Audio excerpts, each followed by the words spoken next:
जीवित परमेश्वर के उद्धार के वचन शमूएल भविष्यवक्ता की प्रथम पुस्तक अध्याय 8।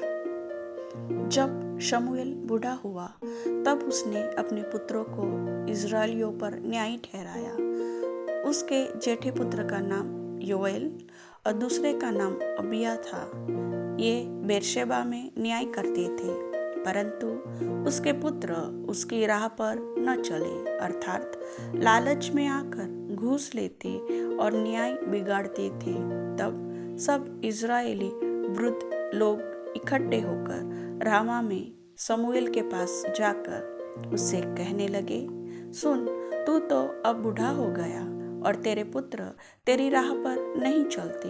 अब हम पर न्याय करने के लिए सब जातियों की रीति के अनुसार हमारे लिए एक राजा नियुक्त कर दे। परंतु जो बात उन्होंने कही, हम पर न्याय करने के लिए हमारे ऊपर राजा नियुक्त कर दे, यह बात शमूएल को बुरी लगी और शमूएल ने यहोवा से प्रार्थना की। और यहोवा ने शमूएल से कहा, वे लोग जो कुछ तुझसे कहे उसे मान ले, क्योंकि उन्होंने तुझको नहीं परंतु मुझी को निकम्मा जाना है कि मैं उनका राजा न रहूं।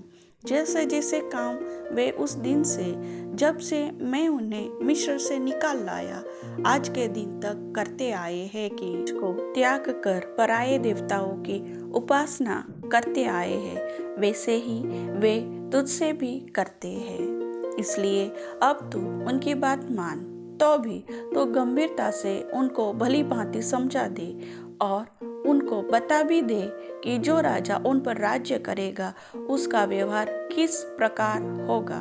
शमूएल ने उन लोगों को जो उससे राजा चाहते थे यहोवा की सब बातें कह सुनाई। उसने कहा, जो राजा तुम पर राज्य करेगा उसकी यह चाल होगी, अर्थात वह तुम्हारे पुत्रों को लेकर अपने रथों और घोड़ों के काम पर नौकर रखेगा और वे उसके रथों के आगे आगे दौड़ा करेंगे। फिर वह उनको 1000 और 50 के ऊपर प्रधान बनाएगा और कितनों से वह अपने हल जुतवाएगा और अपने खेत कटवाएगा और अपने लिए युद्ध के हथियार और रथों के साज बनवाएगा। फिर वह तुम्हारी बेटियों को लेकर उनसे सुगंध द्रव्य और रसोई और रोटियां बनवाएगा। फिर वह तुम्हारे खेतों और दाख और जैतून की बारियों में से जो अच्छी से अच्छी होगी उन्हें ले लेकर अपने कर्मचारियों को देगा। फिर वह तुम्हारे बीज और दाख की बारियों का 10वां अंश ले लेकर अपने हाकिमों और कर्मचारियों को देगा। फिर वह तुम्हारे दास दासियों को और तुम्हारे अच्छे से अच्छे जवानों को और तुम्हारे गधों को भी लेकर अपने काम में लगाएगा। वह तुम्हारी भेड़ बकरियों का भी 10वां अंश लेगा। इस प्रकार तुम लोग उसके दास बन जाओगे और उस दिन तुम अपने उस चुने हुए राजा के कारण दुहाई दोगे, परंतु यहोवा उस समय तुम्हारी न सुनेगा।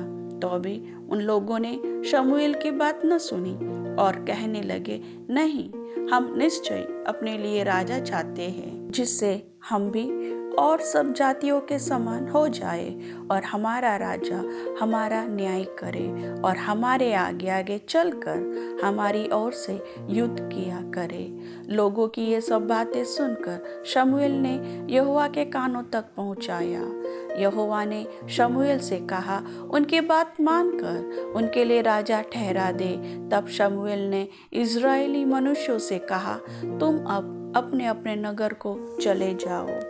वचन सुनने वाले सभी भाई बहनों को परमेश्वर आशीष दे। आमीन।